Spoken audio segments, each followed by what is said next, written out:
Good morning friends, welcome back to another video.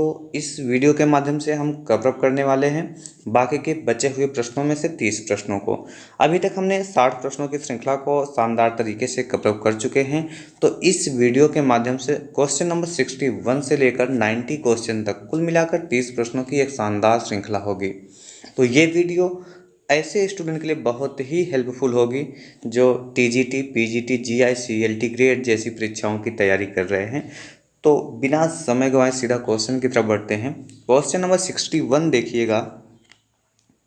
Question है which of the following is a mutagen. निम्नलिखित में से कौन सा म्यूटाजेन है? ऑप्शन है नाइट्रोसोगुआनाडिन, बी है कोल्चिसिन, सी है एस्कुलिन और ऑप्शन नंबर डी है एक्टिटियोन। तो साथ में हो सके तो आप भी पेपर और पेन लेकर बैठें और देखें कि कितना क्वेश्चन आप सही कर पाते हैं। तो राइट आंसर इसका क्या होगा आप कमेंट कर सकते हैं। तो इसका राइट आंसर हो जाएगा ऑप्शन नंबर ए, और ऑप्शन नंबर ए है नाइट्रोसोगुआनिडीन, इसका राइट आंसर हो जाएगा। चलिए इस पे बात कर लेते हैं। रासायनिक म्यूटाजेन वे यौगिक होते हैं जो उत्परिवर्तन की फ्रिक्वेंसी को बढ़ा देते हैं, उत्परिवर्तन की आवृत्ति को बढ़ा देते हैं। कुछ ऐसे रासायनिक म्यूटाजेन हैं जैसे कि एक ये हो गया नाइट्रोसोगुआनिडीन, और कुछ हैं जैसे कि मेथिल सल्फोनेट और डाईएथिल सल्फोनेट। तो ये सभी क्या है, एक प्रकार के म्यूटाजेन होते हैं जो क्या करते हैं, उत्परिवर्तन की फ्रिक्वेंसी को बढ़ा देते हैं। चलिए क्वेश्चन नंबर 62 की तरफ मूव करते हैं। क्वेश्चन देखिएगा। क्वेश्चन है the mutagenic agent among following is. निम्नलिखित में से उत्परिवर्तन जनिक कर्मक हैं। ऑप्शन है ए एथाइल मीथेन, बी एथाइलिन, सी 2,4-D और ऑप्शन नंबर डी IAA। तो इसका राइट आंसर क्या हो जाएगा? इसका राइट आंसर हो जाएगा ऑप्शन नंबर ए, और ऑप्शन नंबर ए है एथाइल मीथेन, इसका राइट आंसर हो जाएगा। बात करें अगर इस पे तो इथाइल मीथेन एक क्या है, म्यूटाजेनिक एजेंट है जिससे कृत्रिम उत्परिवर्तन जैसी घटनाएं घटित होती हैं। चलिए बढ़ते हैं क्वेश्चन नंबर 63 पर। तो क्वेश्चन नंबर 63 देखिएगा। क्वेश्चन है the term heterochromatin was first given by. Heterochromatin शब्द प्रथमतः दिया था। ऑप्शन नंबर ए डार्लिंगटन ने, बी मॉर्गन ने, सी एमिल हिर्ज ने एंड डी हैमरलिंग ने। तो राइट आंसर क्या हो जाएगा इसका? इसका राइट आंसर हो जाएगा ऑप्शन नंबर सी, और ऑप्शन नंबर सी है एमिल हिर्ज ने दिया था क्या, हेट्रोक्रोमैटिन वर्ड को। एमिल हिर्ज एक जर्मन वैज्ञानिक थे। हिर्ज ने गुणसूत्र के विशिष्ट लक्षणों का पता लगाया। यूक्रोमैटिन एवं हेट्रोक्रोमैटिन शब्द देने वाले वे प्रथम वैज्ञानिक थे।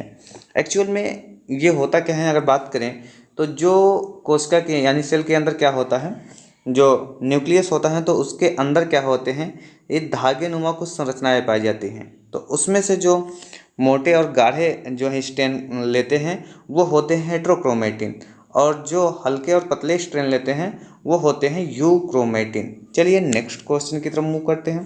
क्वेश्चन नंबर 64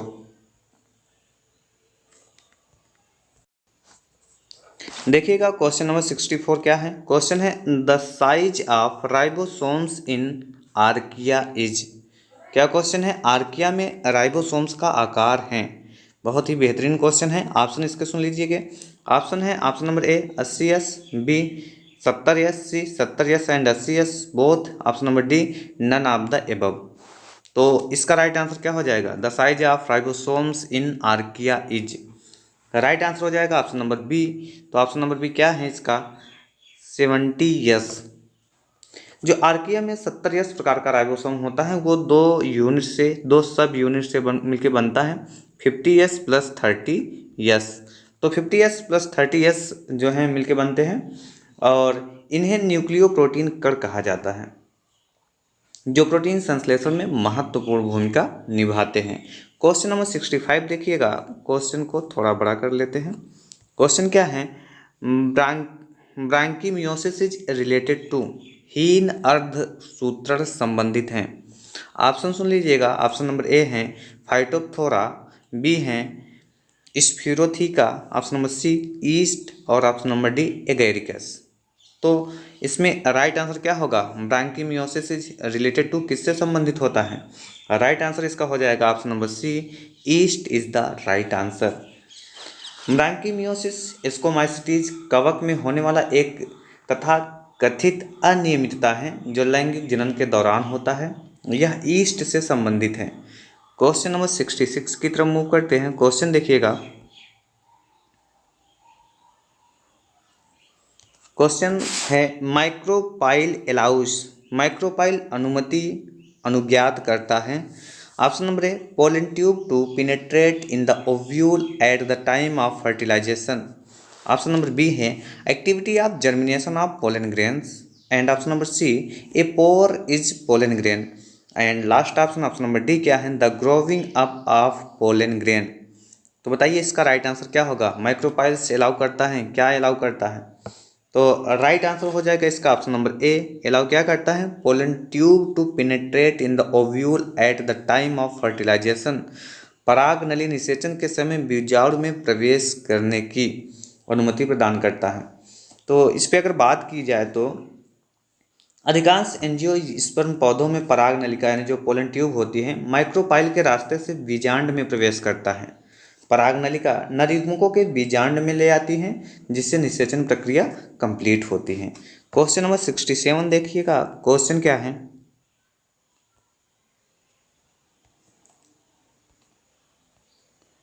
क्वेश्चन है during fertilization in Plumbago sperms are delivered in. Plumbago में निषेचन के दौरान पुमड़ मुक्त किए जाते हैं। ऑप्शन ए हैं the degenerating synergid. Option number B है either of the synergid. And option number C है एग। ऑप्शन नंबर डी है सेंट्रल सेल। तो देखिएगा राइट आंसर क्या होगा, during fertilization in flamingo sperms are delivered in. Flamingo में निषेचन के दौरान पुमड़ मुक्त किए जाते हैं। राइट आंसर इसका जो हो जाएगा ऑप्शन नंबर सी। और ऑप्शन नंबर सी क्या है, एग। फ्लेमेंगो में निषेचन के दौरान जो स्पर्म अंड में मुक्त किए जाते हैं, एग में मुक्त किए जाते हैं और निषेचन के बाद कुछ परिवर्तन होते हैं। जैसे अंडाशय क्या होता है, फल में बदल जाता है। तो अंडाशय क्या होगा, अंडाशय जो होगा वो बदल जाएगा फल में। और जो बीजांड यानी ओव्यूल जो होगा, ओव्यूल क्या होगा यानी जो बीजांड होगा वो किस में, बीज में बदल जाएगा, बीज में परिवर्तित हो जाएगा। और जो जाइगोट होगा वही जो है आगे चल के भ्रूण का निर्माण करता है। क्वेश्चन नंबर 68 देखिएगा। क्वेश्चन है the cotton fibres is obtain from which part of cotton plant. Cotton पादप के किस भाग से कॉटन तंतु प्राप्त किए जाते हैं? Option A bud, option B stem, option C seed and option D flower. Right answer क्या हो जाएगा इसका, राइट आंसर हो जाएगा ऑप्शन नंबर सी। और ऑप्शन नंबर सी सीड हैं। तो कॉटन पादप के किस भाग से कॉटन तंतु प्राप्त किए जाते हैं? सीड से यानी बीज से। कॉटन का वानस्पतिक नाम क्या है? तो कॉटन का जो वानस्पतिक नाम है गॉसिपियम स्पीसीज होता है। यह मालवेसी कुल का पौधा है। तो ये इंपॉर्टेंट चीज़ है, कभी पूछा जा सकता है कॉटन जो है किस कुल का पौधा है, तो आप बताएंगे मालवेसी कुल का पौधा है, मालवेसी कुल का पौधा है। कपास उत्पादन को बीज कपास कहते हैं। इसमें कपास के रेशे वाले भाग को रुई तथा बिनौले वाले भाग को कॉटन सीड कहते हैं।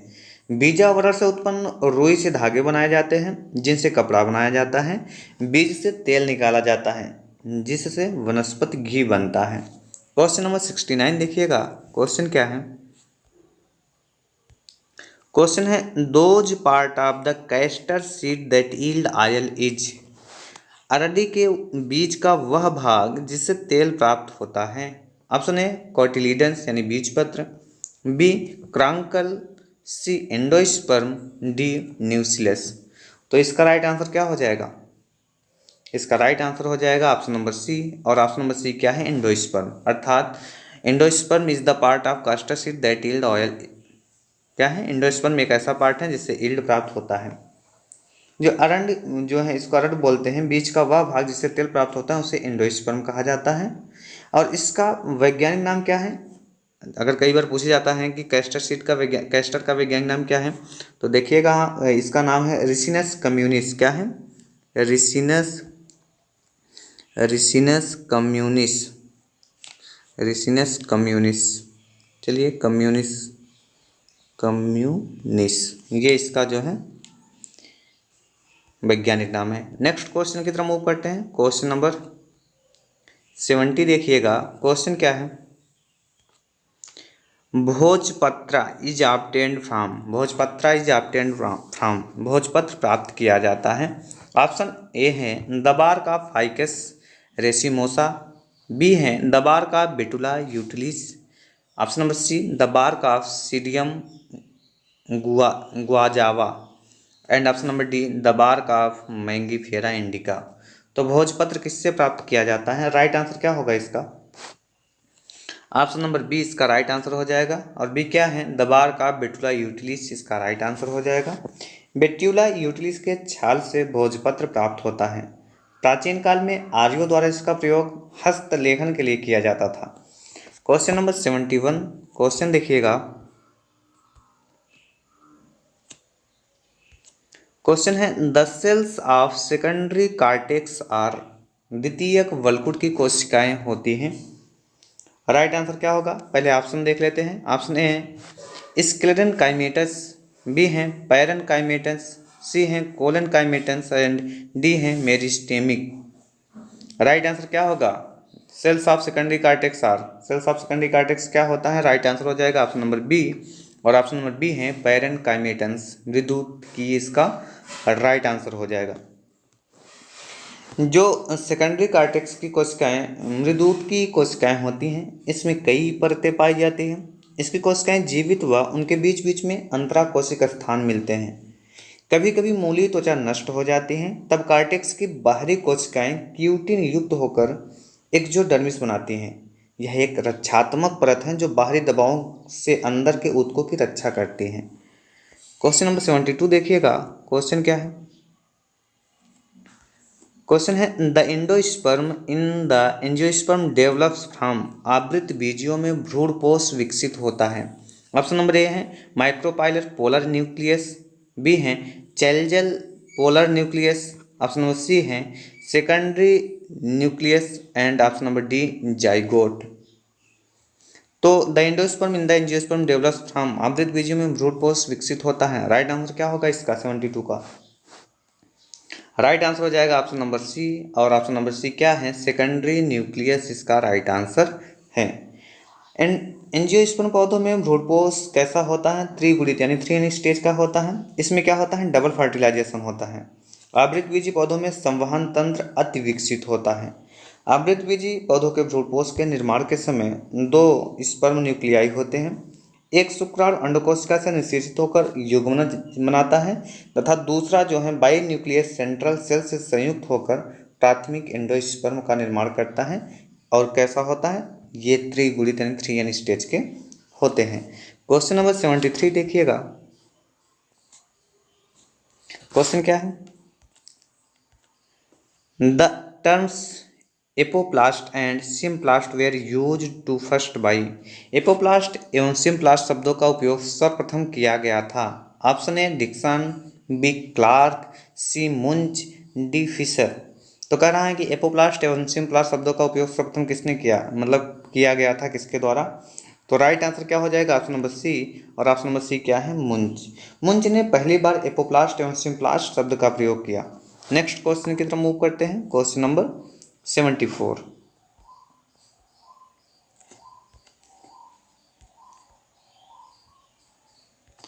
क्वेश्चन है which of these examples are of Gramineae family, इनमें से कौन सा उदाहरण ग्रेमनी कुल के हैं? तो कई उदाहरण दिए गए हैं 4 ऑप्शन के माध्यम से।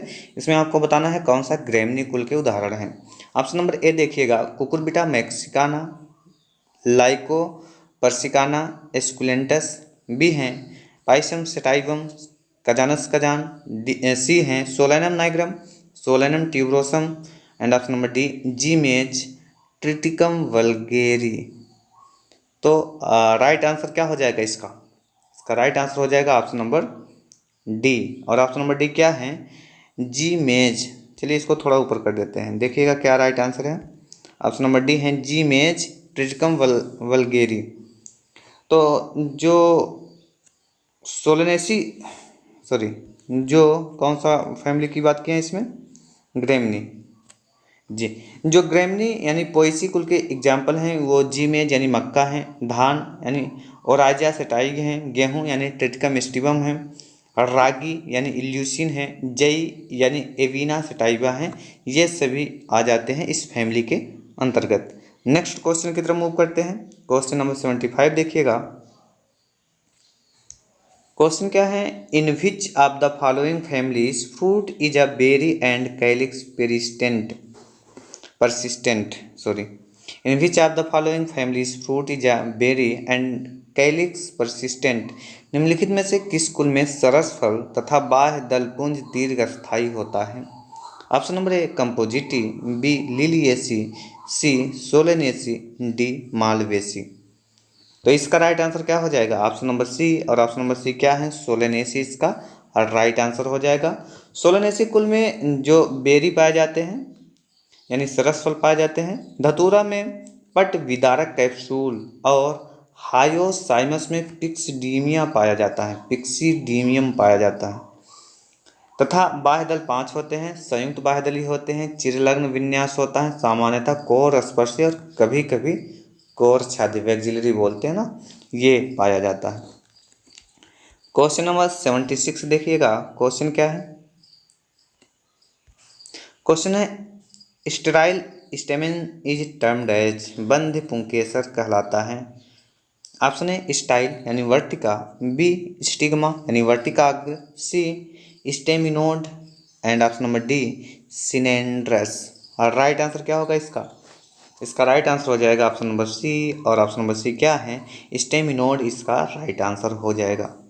पुमंग पुष्प का नर भाग है जो कि पुंकेसरों यानी स्टैमेन से मिलकर बनता है। प्रत्येक पुंकेसर एक फिलामेंट, एक संयोजी तथा एक एंथर से मिलकर बना होता है। कभी कभी पुंकेसर बंद होता है और छोटा रह जाता है, ऐसे पुंकेसरों को स्टेमिनोड कहते हैं। क्वेश्चन नंबर 77 की तरफ मूव करते हैं। क्वेश्चन देखिएगा। क्वेश्चन क्या है? Some cucurbits are bitter in taste because of the presence of, कुछ कुकुरबिट्स में स्वाद में कड़वे होते हैं जिसका कारण है उनमें उपस्थित। ऑप्शन ए स्टार्च का होना यानी मिनस्टूल से स्टार्च, बी प्रोटीन्स का होना, सी टार्टरिक एसिड का होना, डी टेट्रासाइक्लिक ट्राइटरपीन्स का होना। कह रहा है कि कुछ कुकुरबिट्स स्वाद में कड़वे होते हैं, कारण पूछ रहा है आपसे। तो इसका राइट आंसर क्या हो जाएगा? ऑप्शन नंबर डी इसका राइट आंसर हो जाएगा। टेट्रासाइक्लिक ट्राइटरपीन्स का होना इसका राइट आंसर हो जाएगा। अब जानते ही हैं टेट्रासाइक्लिक ट्राइटरपीन्स के कारण कुछ कुकुरबिट जैसे कि करेला वगैरह हो गया, क्या होता है? स्वाद में कड़वे होते हैं। क्वेश्चन नंबर 78 की तरफ मूव करते हैं। देखिएगा। क्वेश्चन है plants with latex caducous calyx and numerous stamens is characteristic of family. Rubber क्षीर युक्त पौधे आशुपाती बाह्यदल पुंज एवं असंख्य पुंकेसर लक्षण हैं। ऑप्शन नंबर ए मिटेसी कुल का, बी रोजेसी कुल का, सी एकेंथेसी कुल का, एंड डी पैपावरेसी कुल का। और राइट आंसर क्या हो जाएगा इसका? ऑप्शन नंबर डी इसका राइट आंसर हो जाएगा कि रबर क्षीर युक्त पौधे आशुपाती बाह्यदल पुंज एवं असंख्य पुंकेसर किसके लक्षण हैं? पैपावरेसी कुल का लक्षण है। पौधे जिसमें लेटेक्स पुमड़ एवं पतनशील बाह्यदल पुंज पाया जाता है पैपावरेसी कुल से संबंधित होते हैं। क्वेश्चन नंबर 79 देखिएगा। क्वेश्चन है the main source of energy in deep sea water can be, गहरे सामुद्रिक पानी में ऊर्जा का मुख्य स्रोत हो सकता है। Option number A sunlight, B hydro power, C hydrothermal vent, and option number D fossils. कह रहा है कि गहरे सामुद्रिक पानी में ऊर्जा का मुख्य स्रोत क्या हो सकता है? The main source of energy in deep sea water can be. और राइट आंसर कमेंट करें तुरंत। इसका राइट आंसर क्या हो जाएगा? ऑप्शन नंबर डी इसका राइट आंसर हो जाएगा। फॉसिल्स इसका राइट आंसर हो जाएगा। गहरे सामुद्रिक पानी में ऊर्जा का जो मुख्य स्रोत है वो जीवाश्म है, जबकि जीव जगत में ऊर्जा का प्राथमिक स्रोत सूर्य का प्रकाश होता है। क्वेश्चन नंबर 80 देखिएगा। क्वेश्चन है which of the following woods will be non porous, निम्नलिखित काष्ठों में से कौन छिद्र रहित होगी? Option number A pine wood, B sal wood, C sheesham wood, and option number D teak wood. तो चलिए, पाइन कास्ट, साल कास्ट, शीशम कास्ट, सागौन कास्ट में से कौन सा ऐसा होगा जो पोरस, जिसके वुड नॉन पोरस होंगे? राइट आंसर कमेंट कीजिएगा। इसका राइट आंसर क्या हो जाएगा? ऑप्शन नंबर ए। तो पाइन वुड जो होता है ये नॉन पोरस होता है।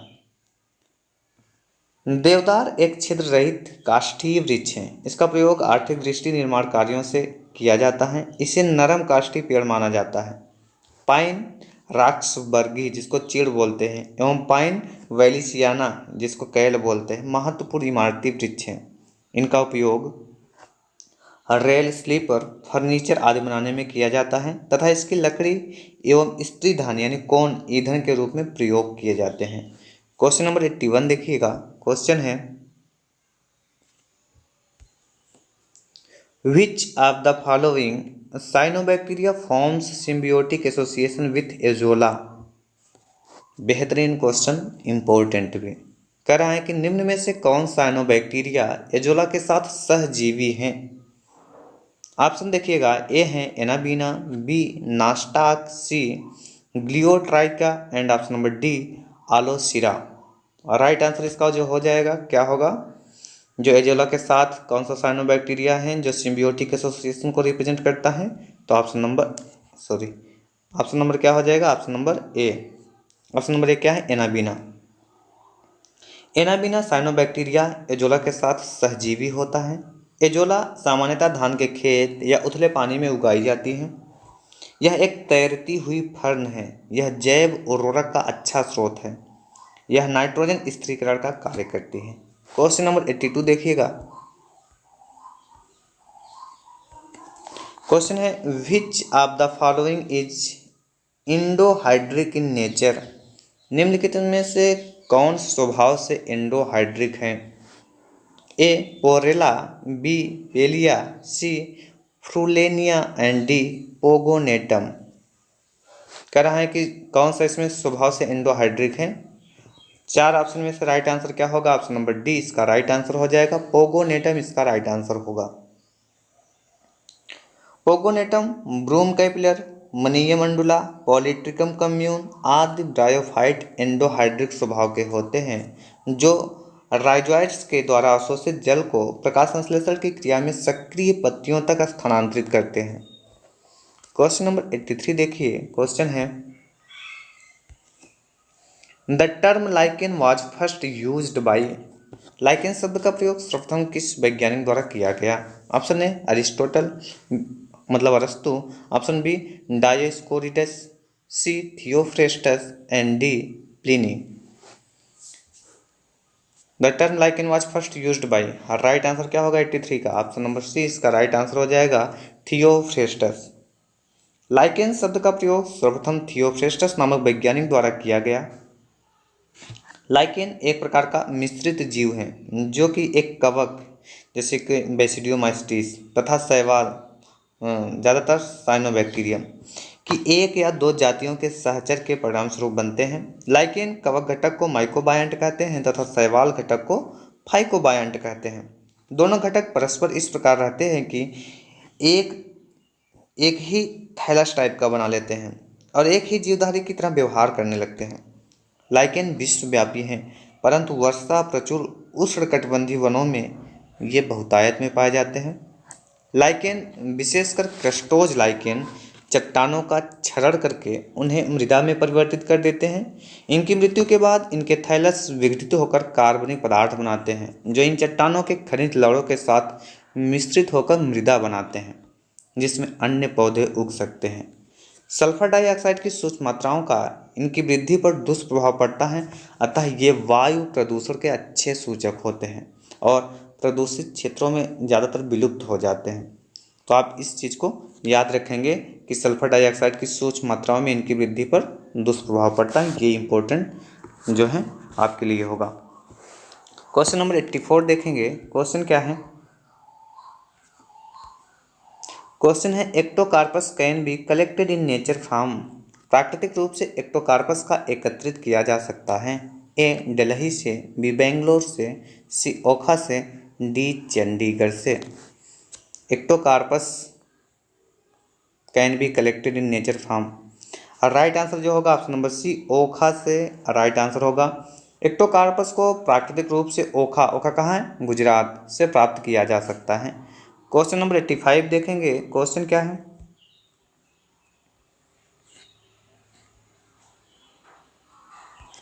क्वेश्चन है which one of the following statements is correct, निम्नलिखित में से कौन कथन सही है। पहला कथन देखिएगा, राजियोपस प्रोड्यूस एसियोपोर्स एसियोस्पोर्स, राजियोपस एसियोस्पोर्स उत्पन्न करता है। बी है damping off is viral disease, आर्द्र विमलन एक विषाणु रोग है। ऑप्शन नंबर सी है इलोमाइसिस इज ए पैरासिटिक फंगस, इलोमाइसिस एक परजीवी कवक है। और ऑप्शन नंबर डी है फ्यूजेरियम प्रोड्यूसेस ए स्पोरोडोकियम। तो राइट आंसर क्या होगा, कौन सा कथन इसमें से सही होगा, वो क्वेश्चन में पूछ रहा है। तो राइट आंसर हो जाएगा ऑप्शन नंबर डी। और ऑप्शन नंबर डी क्या है, फ्यूजेरियम प्रोड्यूसेस ए स्पोरोडोकियम। तो फ्यूजेरियम में अलैंगिक जनन कोनिडिया निर्माण द्वारा होता है और ये 3 प्रकार के होते हैं। ये 2 प्रकार के हो सकते हैं, जैसे लघु कोनिडिया एवं दीर्घ कोनिडिया एवं क्लेमाइडोस्पोर। पोषद पर दीर्घ कोनिडिया द्वारा बीजाणु स्पोरोडिचियम का निर्माण होता है। कोनिडिया अंकुरित होकर नया माइसिलियम बनाता है। क्वेश्चन नंबर 86 देखते हैं, क्वेश्चन क्या है। Cycloheximide एस्टिडियोन was isolated from, cycloheximide एक्टिडियोन isolate किया गया था। ऑप्शन सुन लीजिएगा, ऑप्शन नंबर ए है स्ट्रेप्टोमाइसिस ग्रीसियस से, बी है जेंथोमोनास सिट्राई से, सी है इविनिया एमाइलोवोरा से, डी है स्ट्रेप्टोमाइसिस स्केबीस से। राइट आंसर क्या होगा, साइक्लोहेक्सामाइड यानी जिसको एक्टिडियोन बोलते हैं, वो किससे आइसोलेट किया गया था। राइट आंसर क्या होगा इसका, ऑप्शन नंबर ए। और ऑप्शन नंबर ए क्या है, स्ट्रेप्टोमाइसिस ग्रीसियस से इसका राइट आंसर हो जाएगा। क्वेश्चन नंबर 87 क्वेश्चन है process absent in viruses is, virus में प्रक्रिया अनुपस्थित है। ऑप्शन ए रेप्लिकेशन यानी प्रतिकृति बोलते हैं, बी प्रोटीन सिंथेसिस यानी प्रोटीन संश्लेषण, सी है म्यूटेशन यानी परिवर्तन, और ऑप्शन नंबर डी है एनर्जी लिबरेशन यानी ऊर्जा मुक्ति। तो process absent in viruses is, कौन सा ऐसा प्रोसेस है जो वायरस में एब्सेंट होता है। राइट आंसर क्या होगा इसका, राइट आंसर हो जाएगा ऑप्शन नंबर डी। और ऑप्शन नंबर डी क्या है, एनर्जी लिबरेशन यानी ऊर्जा मुक्ति। वायरस सजीव नहीं वरन अति सूक्ष्म निर्जीव कण होते हैं जो सजीव कोशिकाओं को संक्रमित करके रोग फैलाते हैं। ये वायु, जल, मिट्टी सभी जगह पाए जाते हैं। ये न्यूक्लियो प्रोटीन के कण होते हैं जिनमें आनुवांशिक पदार्थ डीएनए या आरएनए पाया जाता है। वायरसों में रेप्लिकेशन, म्यूटेशन, प्रोटीन सिंथेसिस की क्रिया होती हैं, लेकिन एनर्जी लिबरेशन यानी ऊर्जा मुक्त नहीं होती। क्वेश्चन नंबर 88 देखिएगा, क्वेश्चन है the glomeruli in rabbit are limited to, शशक के वृक्क में ग्लोमेरुलाई सीमित होते हैं। ऑप्शंस हैं कॉर्टेक्स में, बी मेड्यूला में, सी पिरामिडी ऊतक में, D all over the kidney संपूर्ण वृक्क में। तो राइट आंसर क्या हो जाएगा, राइट आंसर इसका हो जाएगा ऑप्शन नंबर ए कॉर्टेक्स में। जो रैबिट के किडनी में मेटानेफ्रिक होते हैं, रैबिट के किडनी कैसे होते हैं, मेटानेफ्रिक होते हैं, और वह यूरियोटेलिक होता है क्योंकि यूरिया का त्याग करता है। इसके वृक्क में ग्लोमेरुलाई कॉर्टेक्स में सीमित होते हैं। क्वेश्चन नंबर 89 क्वेश्चन देखिएगा, क्वेश्चन क्या है। In Ascaris eggs are fertilized in the, Ascaris के अंडों का निषेचन होता है। ऑप्शन है vagina, B oviduct, C uterus, D seminal vesicles. तो एस्केरिस के अंडों का निषेचन कहाँ होता है, राइट आंसर इसका हो जाएगा जो ऑप्शन नंबर सी यूटेरस में। एस्केरिस के अंडों का निषेचन उसके यूटेरस यानी गर्भाशय में होता है। तो अगले क्वेश्चन की तरफ मूव करते हैं। क्वेश्चन नंबर 19 देखिएगा, क्वेश्चन क्या है। Microfilaria during night resides in, microfilaria रात में निवास करते हैं। A peripheral vessels, B deep seated blood vessels, C caval veins and D mesenteric veins. तो माइक्रोफाइलेरिया रात में कहाँ निवास करते हैं? राइट आंसर, इसके राइट आंसर को आप जो है कमेंट बॉक्स में कमेंट करेंगे। अगर चैनल अभी तक आपने सब्सक्राइब नहीं किया है तो प्लीज़ सब्सक्राइब कर लें। वीडियो पसंद आता है तो लाइक करें, पसंद ना आए तो डिसलाइक करके जा सकते हैं, कोई दिक्कत नहीं है। लेकिन अगर लगता है कि वीडियो आपके काम के हैं और आप एक सीरियस स्टूडेंट की तरह तैयारी करते हैं तो आप बिल्कुल चैनल को सब्सक्राइब कर सकते हैं। क्योंकि जब मैं बीच में स्टार्ट करता हूँ तो कहीं भी चैनल को सब्सक्राइब करने या वीडियो को लाइक करने की बात नहीं करता हूँ, क्योंकि आप उस सिचुएशन में तैयारी कर रहे हैं जहाँ आपके लिए एक एक मिनट बहुत इंपॉर्टेंट रोल प्ले करती हैं। तो अगर आपको लगता है कि आपके लिए हेल्पफुल वीडियो आ रही हैं तो आप बिल्कुल चैनल को सब्सक्राइब कर सकते हैं। Thanks for watching. मिलते हैं नेक्स्ट वीडियो में इसके आगे के प्रश्नों को लेकर। अब कंटिन्यूअस वीडियो आपको मिलती रहेगी। बीच में थोड़ा सा वीडियो नहीं मिल सका, उसके लिए जो है माफ़ी चाहता हूँ, लेकिन वीडियो आप कोशिश रहेगी कंटिन्यूअस एक अल्टरनेट टाइम पे आपको मिलती रहेंगी। Thanks for watching. जय हिंद दोस्तों।